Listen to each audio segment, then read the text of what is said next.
Jak and Daxter is a series that I have a fond, yet strange relationship with. Before this year, I had never played Jak III, Jak X, Daxter, or Jak and Daxter The Lost Frontier, and I had only played a very short amount of Jak II after buying it for my PS2 in February 2021, and then not being able to play it anymore because after I moved to England, my PS2 broke.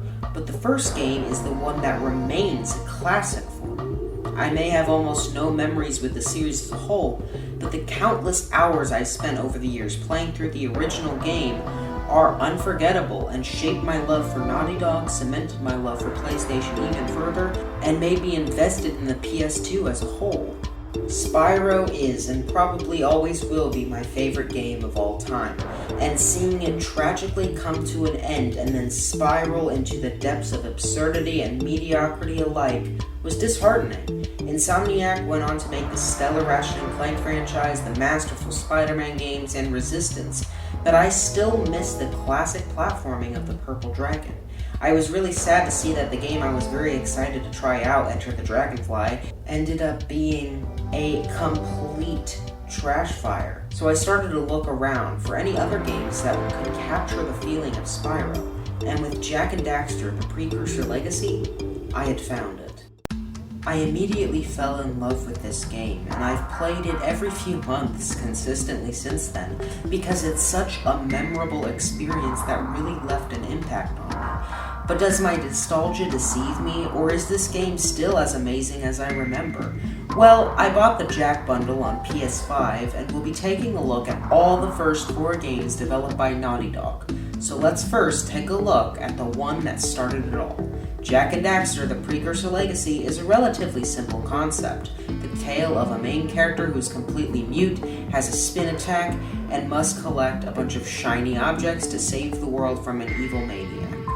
This is similar to the setup for Naughty Dog's previous Crash Bandicoot series, but with a lot of added flair. Rather than an extremely cartoonish story that doesn't really do much other than provide occasional humor, good villains, and a setup for each game, Jak and Daxter has a legitimately whimsical story with likable characters as well as that classic humor. The story here is that Jak, the main character, and his friend Daxter have traveled to the mysterious Misty Island against the wishes of their powerful green eco-sage who watches over their village.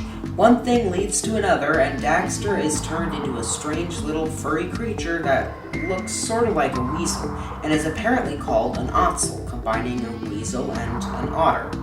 They try to change Daxter back while going from world to world and encountering colorful characters with lots of personality and fighting against deadly odds, while also discovering a conspiracy by the insanely unsettling villains of the game, Gal and Maya, to wreak havoc on the world with the experimental and dangerous Dark Eco. It's a very effective story and filled with an impressive amount of complex cutscenes for the time, with very well done comedy and characters that just fill you with a warm, comfortable feeling. For the time, this is an amazing story that does exactly what it needs to, even if it may get better with the sequels. But hey, that's a story for another week. The game is also pretty visually stunning as well. Just look at this. This is an upscale PS2 game. The game is undeniably beautiful, and especially impressive with the sheer variety of locales to explore.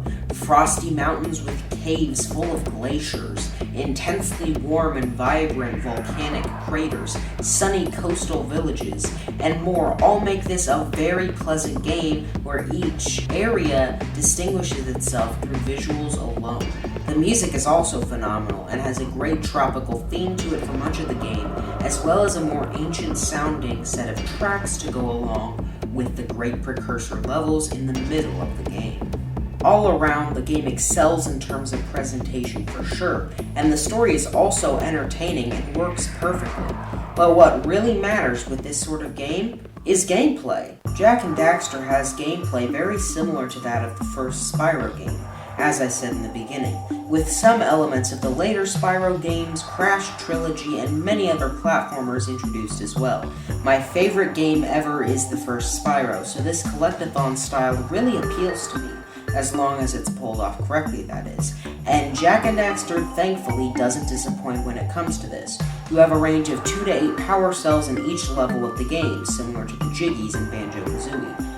and they all have completely different means of collecting them. Well, usually.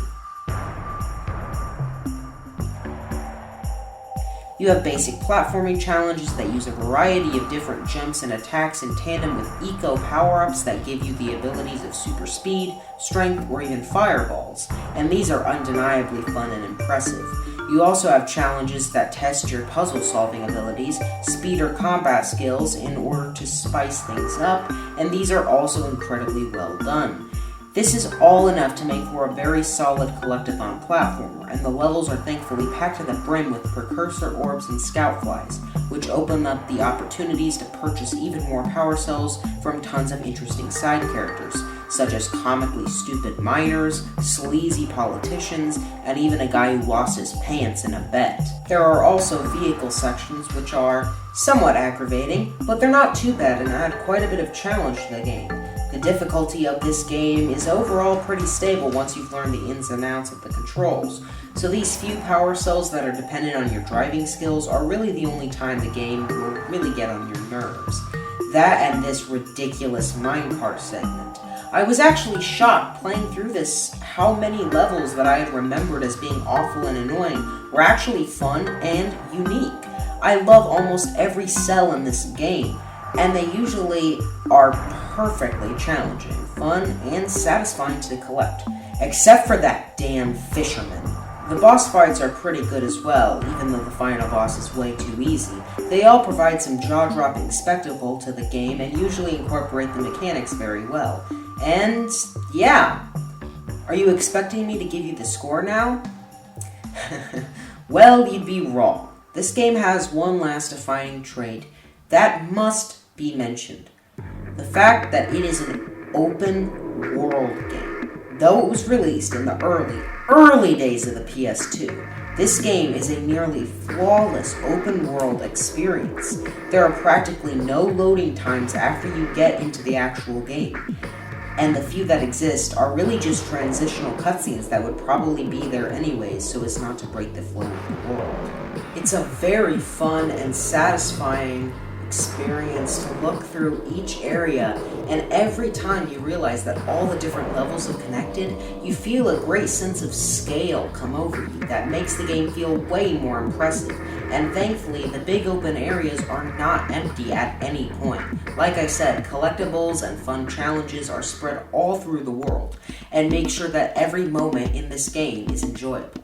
Jak and Daxter The Precursor Legacy is one of the most refined, wondrous, charming, and well-designed platformers of the entire PS2 era, and a true step forward for Naughty Dog, the platforming genre, and gaming as a whole, as we stepped into a brand new era of games being larger, greater experiences. It's one of my personal favorite platformers ever, and surely deserved the score of 5 out of 5.